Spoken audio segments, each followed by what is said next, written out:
Hello friends, welcome to Rinu's kitchen. Friends, Rinu's કિચનમાં આજે આપણે બનાવીશું ભરેલા મરચાના શાકની રેસીપી. તો ચાલો પ્રોસેસિંગ અને ઇન્ગ્રેડિયન્ટ્સ જોઈ લઈએ.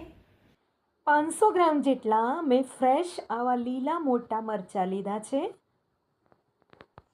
સારી રીતે બધા મરચાંને આપણે વોશ કરી લઈશું. મરચાંને આ રીતે સ્લીટ કરવાના છે. વચ્ચેથી આ રીતે સ્લીટ કરીને આપણે એના બિયા કાઢી નાખીશું. 3 ટેબલસ્પૂન જેટલા આપણે સિંગદાણા લીધા છે, એને સરસ રીતે શેકી લઈશું. 3 ટેબલસ્પૂન જેટલો આપણે ચણાનો લોટ લીધો છે, એ પણ આપણે શેકી લઈશું જસ્ટ લાઈક ધીસ. 1 ટેબલસ્પૂન જેટલી વરિયાળીને આપણે મિક્સચરમાં ક્રશ કરી લઈશું. વરિયાળીને આપણે શેકેલા ચણાના લોટની અંદર એડ કરી દઈએ. 1 ટેબલસ્પૂન જેટલા તલ લીધા છે, એ એડ કરીશું. શેકેલા સિંગદાણાને આપણે અધકચરા ક્રશ કરી લીધા છે, એ આપણે એમાં એડ કરીએ. 1 ટીસ્પૂન હલ્દી પાવડર લીધો છે, એડ કરીએ.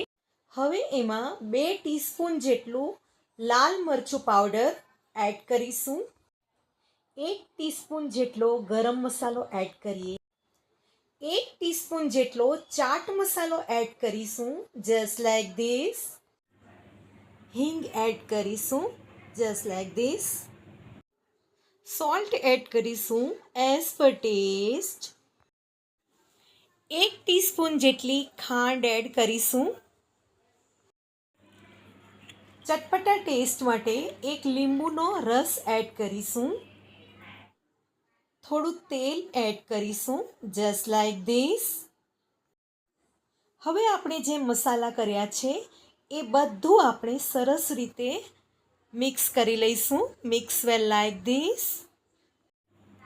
આ રીતે આપણે મરચાંને ભરી લઈશું અને તૈયાર કરી લઈશું. તમે જોઈ શકો છો, આપણા બધા મરચાં સરસ રીતે મસાલા ભરીને રેડી થઈ ગયા છે. થોડો મસાલો ઉપરથી ભભરાઈશું. એક પેનમાં 2 થી 3 ટેબલસ્પૂન જેટલું ઓઇલ લઈશું. એમાં થોડી હિંગ એડ કરીએ. હવે આપણે સ્ટફ કરેલા બધા મરચાંને એક પછી એક આ રીતે પેનમાં એડ કરતા જઈશું.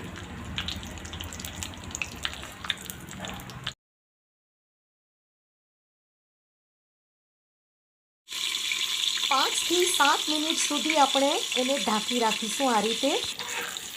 હવે આપણે મરચાંને આ રીતે પલટાવી લઈશું અને ફરી પાછું લીડથી કવર કરી લઈશું જસ્ટ લાઈક ધીસ. ઉપરથી વધેલો જે મસાલો છે, એ પણ આપણે એની અંદર એડ કરી દઈશું અને ફરીથી સારી રીતે મરચાંને હલાવી લઈશું આ રીતે. 20 થી 25 મિનિટમાં જ આ શાક આપણું રેડી થઈ જાય છે. તમે જોઈ શકો છો, આપણું શાક ખૂબ જ સરસ રીતે તૈયાર થઈ ગયું છે. તો તમે પણ ચોક્કસથી ટ્રાય કરજો. તો ગાઈઝ, ભરેલા મરચાંનું શાક રેડી થઈ ગયું છે. ખૂબ જ યમી અને ટેસ્ટી ટેમ્પટિંગ એવું ભરેલા મરચાંનું શાક આપણું તૈયાર છે. Thank you so much for watching my video. Please like, share and subscribe.